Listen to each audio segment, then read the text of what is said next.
I scaled my marketing company from zero to $75,000 a month in only 6 months using paid ads only. And in this video, I'm going to walk you through everything on how I did that, all from the full acquisition breakdown to the numbers breakdown to how I deliver for clients, and also the team structure that I have used to scale to this point. So let's just dive right in. Here's just like the proof. You can see here that I was actually like deep down in the hole. And I want to be like completely honest. I obviously didn't just start these ads and get success overnight. It's because I also had experience with, running a marketing company before that just failed. So I've ran like two marketing companies before with partners that just didn't succeed for various reasons. So now I was left in a foreign country, and that was Spain, and I had a decision to make: either go out, find a job, and call it a day for business, or give it one last shot. So I decided to give it one last shot. And as you can see here on my bank statement, in April 2025, where I started, I only had 5,000 euros left to my name after I've been in business for 2 years at that point. I had nothing to show for it, and I felt absolutely horrible. And I think that's just like a common saying that I've heard, that you just need to owe the game of business 2 years before you start seeing real success. Um, Maybe that's just a limiting belief, because if I had the resources that I have today, then obviously I would have gotten there way faster. But that's a discussion for another day. But yeah, this is probably not like real advice, but I literally took all of the money that I had, and keep in mind this is euros. So that's how I was able to spend $5,500. I literally went all in. And that's because I knew the unit economics of like how I could make this work. And the reason why I went with paid advertising was because, like, if you're, for instance, going from Denmark to Spain, where I used to live in Spain, now I'm back in Denmark, like, you can either decide to go with like a bus or a train, or you can take the plane. And that's how I see the agency game in terms of running ads. You can just scale so much faster and more predictably if you are using paid ads rather than, just relying on organic. And also, when you actually like start getting some traction on, you can really predict like your business revenue, because like 1 month it can go like, whoop, you're getting a lot of referrals, maybe emails working, and then suddenly you get a drop. Where if you're running paid ads instead, it's just more consistent, because every time you put X amount of dollars in, you're going to get a book call, you're going to get a meeting, and then you're going to close that meeting, and then that client coming from these ads is going to pay you an average over a period of time. And that's how you can have predictability, and also can scale. Because imagine when you get the business to the next point where you basically have a closure, it's going to be a nightmare keeping that closures calendar full if you don't run paid ads, because 1 week can be slow, the next one can be fully booked. And it's also the same for the dynamics for this closure. Getting someone that is actually reaching out to you, wanting your business, instead of you going in and cold calling them and disrupting them in the middle of their day. Because I would guess the biggest companies, they don't want to be approached like that. They feel like you're more of a professional company, that you're an authority, when they are seeing your business through paid ads and are then reaching out. So that's why I wanted to go all in on paid ads. And also because it's a way more enjoyable business to run. Like, I fucking hate doing cold email. I hate doing, say, like cold calling, all of that stuff. So I just found I wanted to crack the code on paid ads, and that's what I did. So here's just the proof. You can see I started the first month. I generated around 9,200 in sales that month, or just in business in total. The next month, it kind of like compounded. The new clients assigned there combined with the new sales that I got in this month. The second month was May. I generated 23,000, And also, actually, I had for all of the months I'm showing here, I have 4,500 in a bank transfer for a client that paid me through that way, through another payment processor. Then I got to 25K, kind of stagnated for a couple of months here. 25K in June, around 25K again in July, and then things started taking off again in August, where I generated 49K, and then I had the record month. Obviously, I've hit that now again since then, but in September 2025, I scaled to $72,000 plus the wire transfer. That's around 76,500. And I did all of this with 50 to 60% margin, as I had a super lean team, which I'm also going to break down. So the first thing I want to walk you through is basically the acquisition system. So everything is just starting with the paid ads. And there are a lot of different variation of paid ads you can use here to basically attract people. You can use like, yeah, whatever. I'm terrible at drawing, so let's just skip that. So one of the things that you can be using here is image ads. I would recommend that in the beginning because it's so easy to build out, and you can literally go in your niche and search up what your competitors are doing, and then just start testing a lot of different offers. Another one could be B-roll with AI voiceover. Another one could be using like Arcad's AI ads, or hire an actual UGC creator. That's another option. So this is basically just to hook them in, and it's really just a matter of like testing a bunch of stuff, because one creative can literally print you money if you find the right one. So this is a super ugly ad, and you wouldn't even believe me if I mentioned that this has been generating me good results. But literally, this ad has been generating me a whole bunch of money. And it's stupidly simple. It's kind of ugly, but it worked. And that's the weird thing. And that's why you should really test a lot of different stuff, because you never know what's working. From there, when they click on the ads, they are getting to a funnel.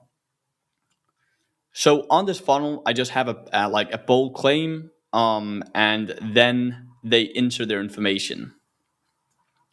This thing right here is so important.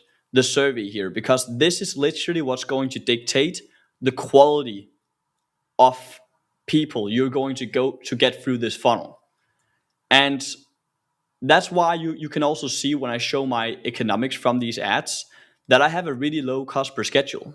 But with the information that I have today, I would actually just add more friction and pay more, because the larger the businesses that you're going to close on these calls, the higher your lifetime value is also going to be from these partners. And also, when you don't have a lot of friction here, you just tell Facebook that you're okay with getting these smaller businesses, because obviously, if me as an advertiser now is disqualifying a lot of people that are under X amount a year in revenue, then it's cheaper for you to buy them. But it's also going to be cheaper for me to buy the more expensive ones, because we aren't going to be competing for the same customers. And that can actually be the difference between me having, like, hypothetically speaking, a 10 to 15K lifetime value, where you're scrambling just to get it up to 5 or 6K, because you are working with businesses that are newer to the game. And that means you can send them all of the qualified appointments in the world. But if they're shit at running their business and they can't close the appointments that you're sending them over, they're not going to get results.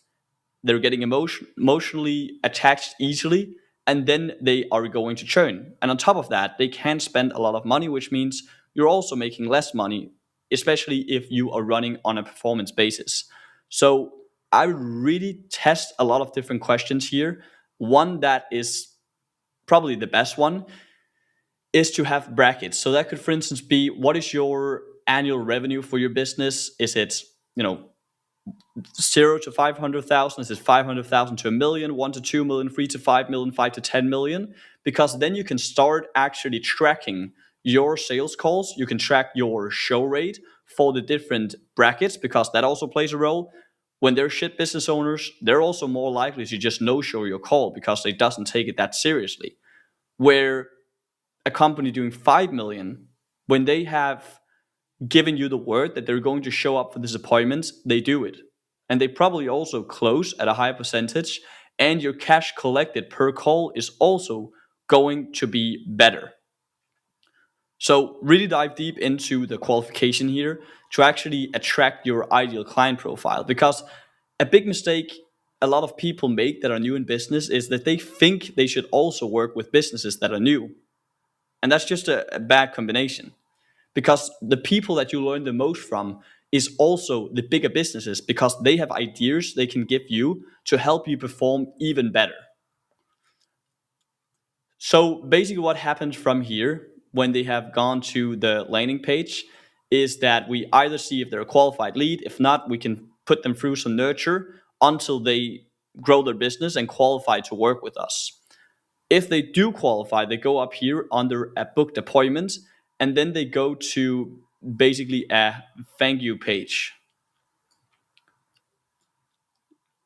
So this thank you page is kind of like the first thing that can help you with dragging down your cost per acquisition, because here I have put in a video. Let's put it like this. So I put in a video basically talking and overcoming a lot of the objections they may have before showing up. So first, I'm going to set some expectations before the call about the fact that they need to set aside 45 minutes, they need to be in front of a computer, they shouldn't be driving, and that we want all decision makers to be present. That's some of them. Then I'm walking them through the process of how we do things. And also, I am showing them actual testimonials, so I already built proof before the call. I'm also telling them to go down on this page below and watch more of the testimonials that we have, because the more they can consume and the more time they spend with you before the call, the more likely they are to basically close. So we want to condense that before they actually show up for the meeting. At the end, I'm also putting in some urgency, saying that we're only working with one in each area to basically incentivize them even more to show up. Then what I have under here is a set of videos. And this set of videos is called objection prevention videos. And yes, that's not something I've come up with. It's obviously Jeremy Haynes that has been phenomenal at explaining this on his YouTube channel. So that's where I have the objection prevention videos, which is basically the most common questions that people have, and then they're presented in videos here. So the way that I've built those out is I've taken all of the call transcripts from my sales calls, and then I've asked Claude what are the most common objections that I'm getting on these calls, and then asked it to basically build videos around that. Yeah, so that's the next step. And then from there, they basically show up. We then go into the sales process. Or actually, I have some things here actually also prior to the sales call, because we want to make sure that the show rate is as high as possible. So what we have here is basically like emails going out with also overcoming objections. It's sending a link to our YouTube channel, to our Google review, so they can do their due diligence before the meeting. And then also I'm sending emails that is also built on the most common objections. Plus, I'm sending over messages, basically just reminding them. And the trick here for the messages that you're sending over is that they should seem organic. And you can use ChatGPT to do that. You can, for instance, reframe how you say the time of the meeting so it doesn't sound like robotic, because then they're more likely to basically confirm the meeting. So either they confirm the meeting before or they don't. If they don't, then we're obviously going to be calling them up to try and confirm that meeting. If not, then it's obviously all good.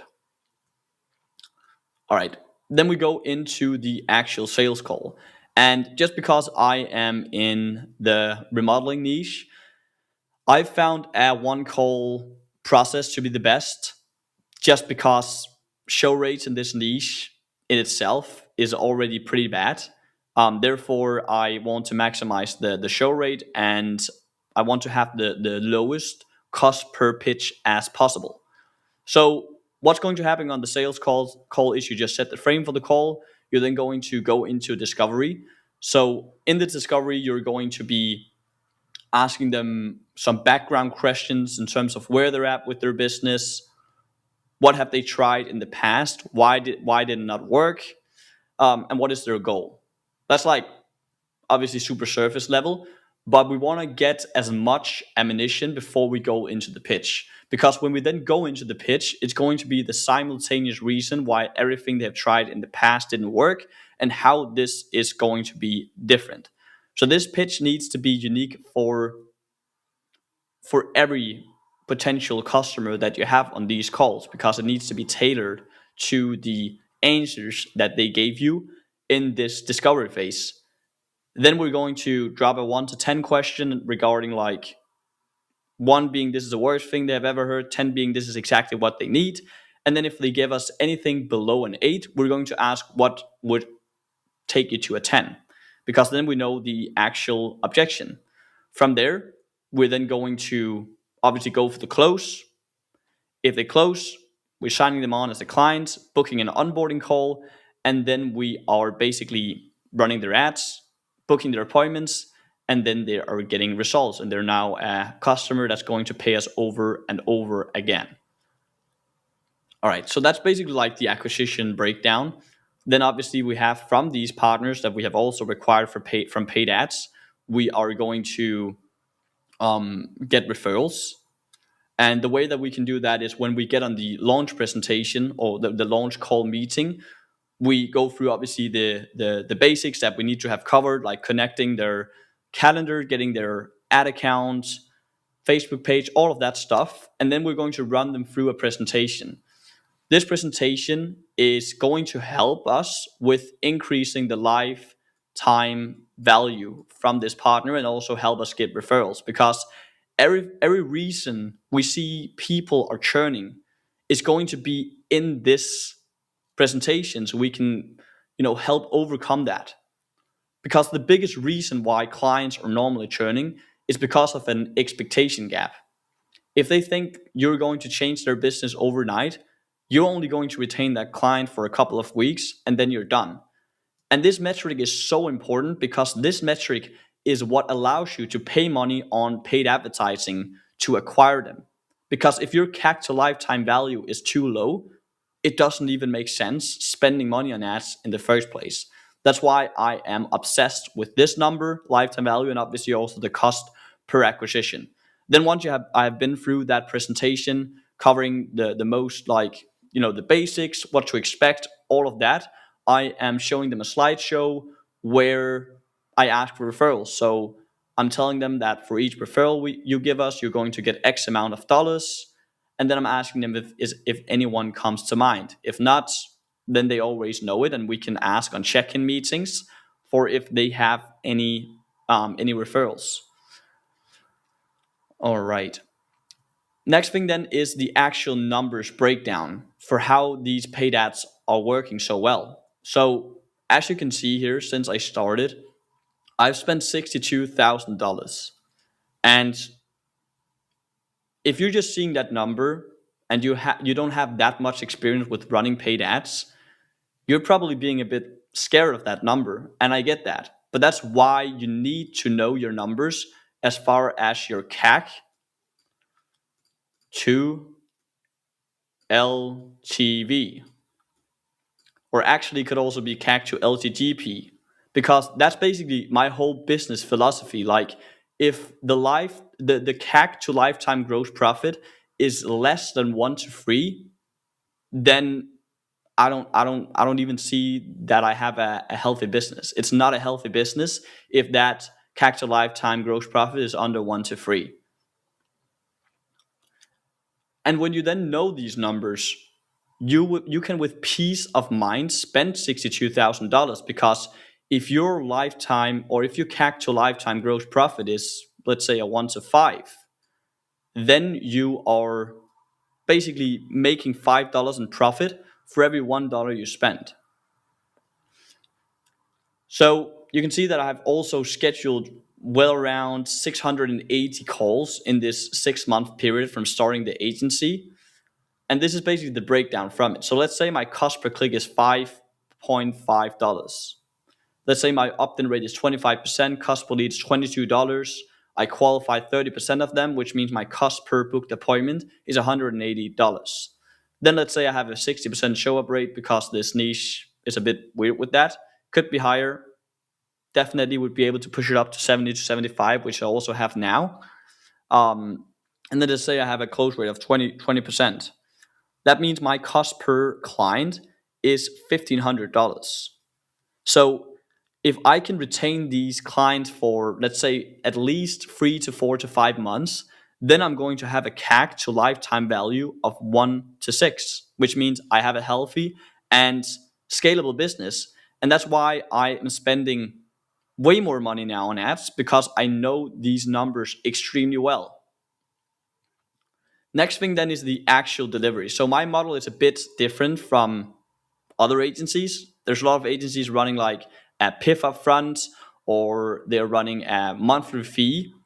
What I like to do instead, specifically for this niche, because it's like home services, is that I'm running a performance-based model, because they are used to be paying for just a name, email, and phone number. And that means that there's a gap in the market. If I can come in and I can help them run their ads and also schedule qualified appointments, and they only pay per appointment, then I have a unique value proposition compared to the other competitors in the market.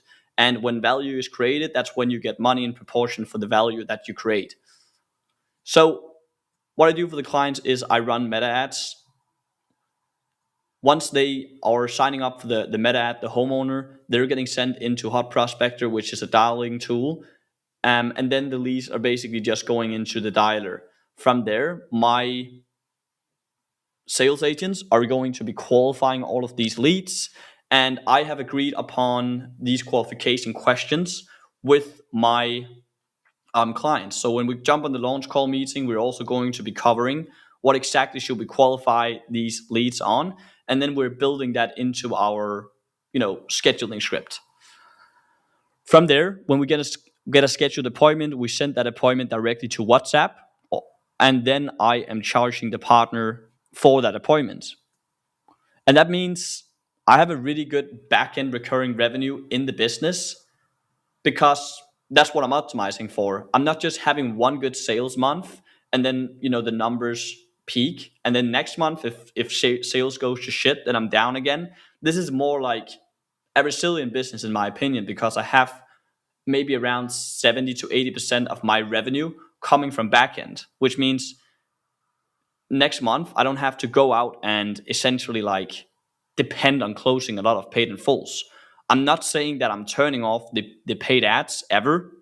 I'm never doing that, because, for instance, like if I am spending, let's say I'm spending 20K on ads, and let's just pessimistically say that from that I'm signing 10 clients.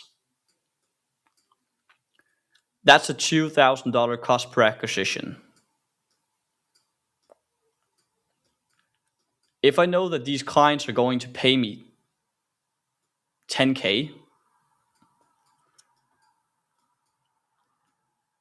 then I've basically profited. Let's just say I've profited 7K on each client. That means in this month, 10 times 7, that's 70K. So if I haven't spent the 20K, I would literally have loosened out on generating 70K in profit over the next many months from these clients. And the crazy thing here is that one client that I signed from this $62,000 budget in this period has a lifetime value of over $80,000 and is still with me. So literally all of the other clients that I signed in this period is literally for free, plus 20K in profit.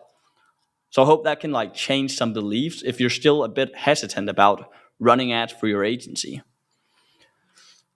In terms of the team structure in this period, obviously my team structure looks a bit different now, where I have a closer on, a bigger team. It's still lean though. But yeah, this is for the first 6 months of the business. I was obviously me. I was doing all of the sales calls because I want to spend my time on what at that point was the highest leverage thing in the business. Then I had a media buyer that helped me with basically setting all of the ads up. I then had a video editor for creating all of the B2B ads and also the B2C ads for my clients. And then I had two sales agents that were calling all of these leads up, qualifying them and scheduling them in. Then I have an assistant as well. And this is basically like a black hat VA that is helping with all of the operations in the business. He was also helping, or he is also helping with the onboarding, make.com automations, handling like rescheduling tasks for clients, common questions that clients ask, all of this stuff to basically protect my time. And together with the sales agents, which is obviously for this model and non-negotiable to have, the assistant was my first hire because that allowed me to focus more time on the most important thing in the business, which is getting good results from my partners, and then also taking sales calls with a full calendar, and improving the B2B ads. If you're wondering where I have hired for these different positions, this has been like India, Philippines for the media buyer. I've used Colombia for the sales agents. And then I have my assistant as well, who's from the Philippines. So this is pretty much it for this video. I hope it was valuable. I'll see you in the next one.